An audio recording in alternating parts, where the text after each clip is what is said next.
রাজন্যা একাধিক মেয়ে তারা প্রকাশ্যে এখন মুখ খুলছে যে মনোজিৎ মিশ্র, যারাই কীর্তিমান মনোজিৎ মিশ্রর ঘটনা সেরকম যে অতীতেও ঘটেছে এবং তাদের সঙ্গেও ঘটেছে এমন কথাও প্রকাশ্যে আসছে। এই যে অভিযোগের কথা তুমি বলছো, এটা তো সত্যি যে ওর সঙ্গে এরকম ঘটনার ওর ম্যালিশিয়াস অ্যাক্টিভিটির যুক্ত রয়েছে। এটা তো আজকে অস্বীকার করার জায়গায় আমরা নেই, আমরা তো দেখেই এসেছি। এবং ও নিজের, আমি এটা দেখেওছি বিভিন্ন জায়গায়, দেখলাম এই মুহূর্তে ও নিজের প্রেমিকার সঙ্গে অন্তরঙ্গ মুহূর্তে ভিডিও নিজে ছড়িয়ে দিয়েছে। তার মানে সে কতটা নোংরা, জঘন্য, হীন মানসিকতার হতে পারে। তো আজকে যদি আমরা দায় অস্বীকার করি, মানে আমরা আমাদের কথা বলছি, তাহলে সেটা তো হয় না।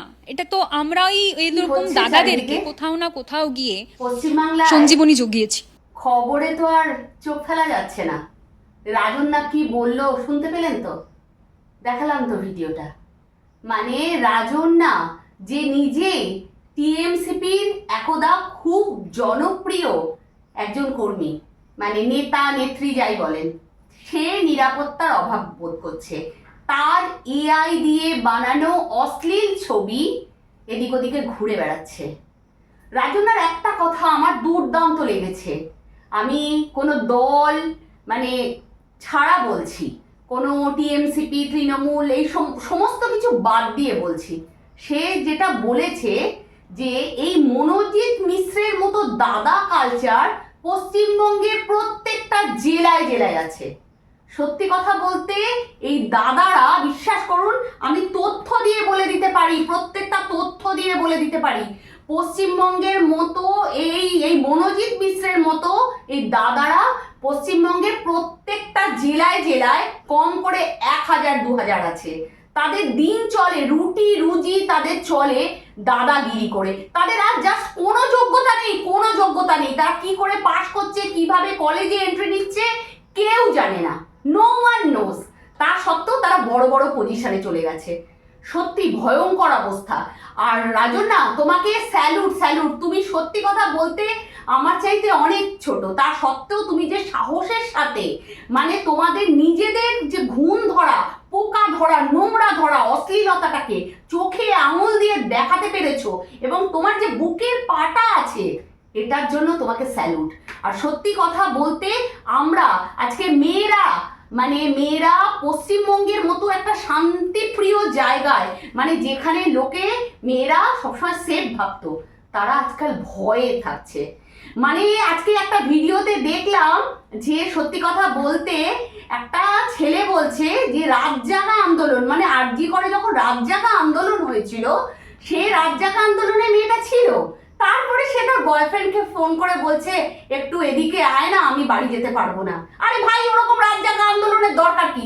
আমাকেও অনেকে বলেছিল যে ওই রাত দখলের আন্দোলনে যাও, আমি জানতাম হবে না, তবু আমি মানে যেতে পারিনি। কেন যেতে পারিনি? কারণ আমার বাড়িতে সত্যি কথা বলতে সেরকম নিরাপত্তা রক্ষী কোনো আমার বয়ফ্রেন্ড বা পুরুষ বন্ধু ছিল না, যার জন্য যে তারা বাড়িতে আমাকে এনে পৌঁছে দেবে। আমি আজকে রাত দখলের আন্দোলনে যদি যেতাম, ইন বিটুইন রাস্তায় আস্তে আস্তে যদি আমার খারাপ কিছু হয়ে যেত, আমার বাড়ির আমার সন্তান মাতৃহারা হয়ে যেত। তাই দিদি, মানে আমাদের মাননীয়া মুখ্যমন্ত্রী, আপনাকে বলছি, আপনি শুধুমাত্র আপনার দল নয়, আপনি আমাদের রাজ্যের মুখ্যমন্ত্রী, মানে সর্বাধিনায়ক যাকে বলে, মানে রাজ্যের সর্বাধিনায়ক।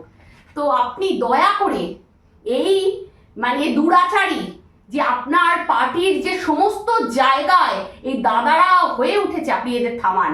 যদি না থামান, জানেন তো একটা কি হয় বলুন তো, শত্রু বা নিজের লোককে যদি আপনি প্রথম থেকে না বিনাশ করেন, একদিন কিন্তু সেই সাপগুলোকে আপনি বাড়তে দিচ্ছেন, সেই সাপের ছোবল একদিন আপনাকে খেতে হবে।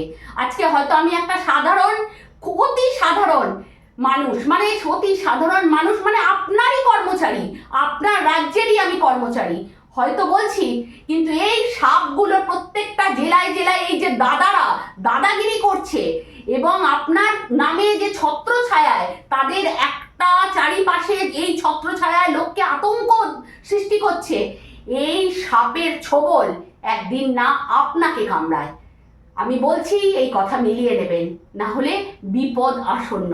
মানে আপনি শেষ হয়ে যাবেন, আপনার সমস্ত কিছু শেষ হয়ে যাবে, এবং সেটা হবে আপনারই পোষা সেই সাপের ছোবলে।